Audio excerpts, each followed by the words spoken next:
Are you really our child? My dad asked, looking at my report card.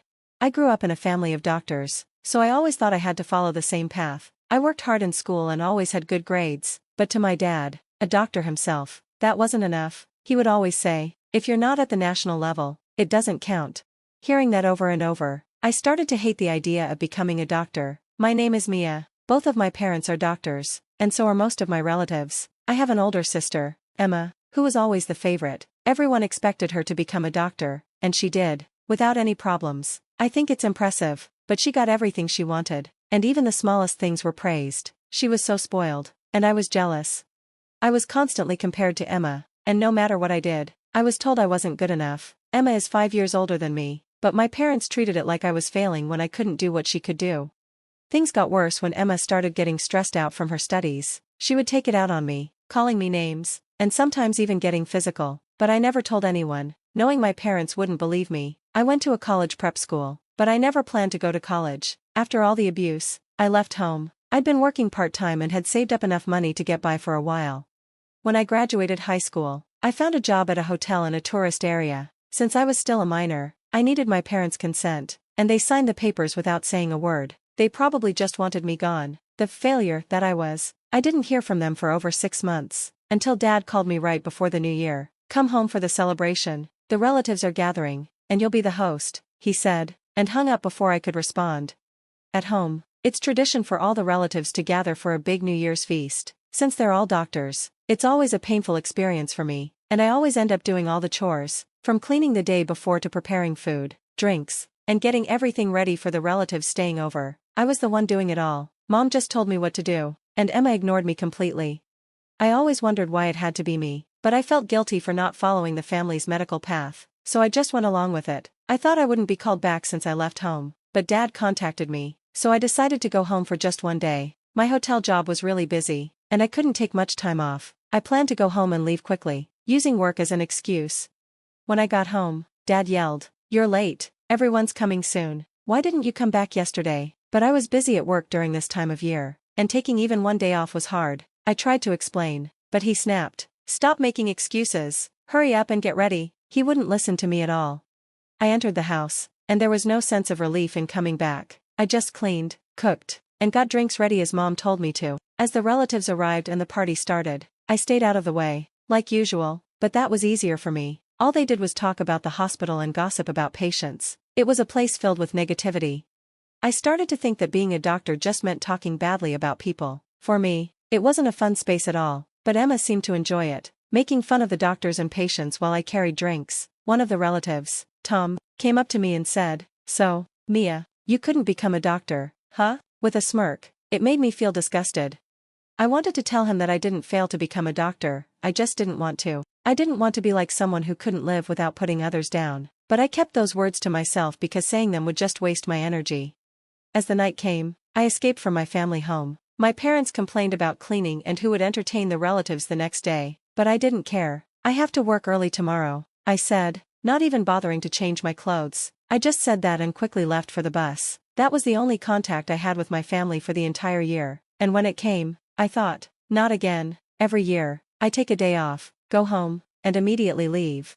It wasn't that I didn't find it annoying, but it was just one day a year. I had lived at home until I finished high school, and they even paid for my prep school, even though I wasn't going to college, so I thought it wouldn't hurt to show my face once in a while.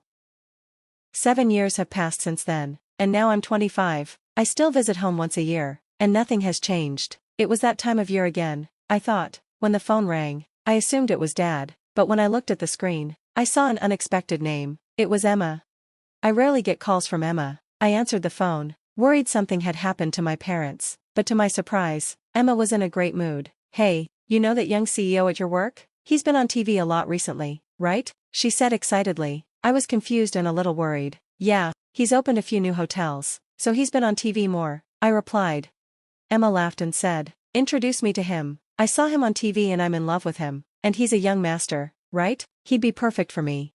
I was speechless. I couldn't believe she was calling me for something like this. What does she mean by perfect for me? Gentle Jack and Emma, who always looks down on others, would never be a match. While I was trying to process everything, Emma kept talking. "Oh, I get it. You, a lowly worker, wouldn't have the chance to meet the CEO. Maybe you've never even met him. Even if you have, a plain woman like you wouldn't stick in his memory. I stayed quiet, but Emma just kept going. I bet you know when the CEO is coming to your hotel. I'll stay there that day. If I meet him in person, he'll fall for me. There's no way he'll resist someone like me. So make a reservation for me and let me know. And of course, since I'm doing you a favor, you'll have to cover the cost of my stay. I didn't know what to say, but Emma, aren't you going through arranged meetings for marriage? Isn't it a family tradition to marry by 30, with arranged meetings? I thought Emma had already been doing that, but what was she talking about now? Arranged meetings? There's no one good enough. Just the other day, I was introduced to a 35-year-old guy. I felt down hearing that. Emma even looks down on the people she's supposed to be meeting for marriage. But that doesn't mean I should introduce her to Jack. I told her it was impossible and hung up the phone. A month later, on New Year's Day, I went home for just one day. I planned to entertain my relatives as usual and leave quickly. But this year, they were unusually critical. You work at a hotel, don't you, Sarah? I can't believe you're okay with such a low-level job, Tom said, followed by Mom. It's surprising you can do a job that's not as important as ours. Even Dad added, I'm glad you left the house early. Now I don't have to hear from the neighbors about what you're doing. I'm sorry I'm such an embarrassment, I said. I knew they felt that way, but hearing it all at once was still painful. As I was feeling down, Emma laughed. You don't have anything going for you, so you'll be alone forever, right? What are you going to do? Her words made me snap out of my sadness. I wanted to fire back at her. I had finally let out the emotions I'd been holding in. Emma, you're 30, 5 years older than me. What will you do if you keep setting such high standards? You'll be left behind, I blurted out. Dad was furious. How dare you say that about Emma? Apologize now. My parents always sided with Emma. She was their favorite.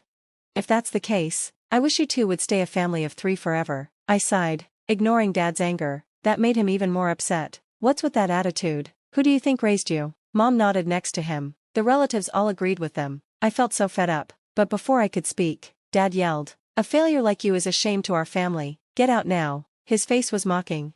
I took a deep breath and said, I won't be coming here anymore after this year. I grabbed my things and walked toward the door. Thank you for everything up until now. Then I heard a car outside. When I opened the door, a luxury car was parked. My parents and Emma heard it and came out. A man got out of the driver's seat. Emma was the first to recognize him. You, President? It was Jack, the CEO of my company, the person Emma had asked me to introduce. Jack got out and walked toward the entrance. Emma said excitedly, Sarah, could it be the CEO? It seemed like she wanted to ask, are you going to introduce him? I laughed. Sorry to keep you waiting. I was just leaving, I said to Jack, and he smiled. I thought it was about time, so I came to pick you up. Our conversation left my parents and Emma stunned. The relatives came outside to see what was going on. Dad stared at Jack, dumbfounded. Jack walked up to Dad. I apologize for my late greeting. Then I leaned in close to Jack and said, he's my fiancé. We're getting married next month. Ha, was that Emma's voice? My parents' voice? Or both? I laughed and said, but I don't plan to invite you to the wedding. I have no attachment to this house, so I don't think I'll be back. I guess this wasn't the place for me to return to after all. After Jack proposed, he wanted to meet my parents, so I explained my situation. Everyone understood after hearing about the bad reputation of the hospital. Emma had mentioned it too, so Jack decided to come and pick me up. Ignoring my shocked family, I continued, by the way, there's a new hotel opening near Dad's hospital. I'm working on the project, and when I was doing the research, I found out that Dad's place has been involved in medical malpractice and scandals. Is that right, Dad?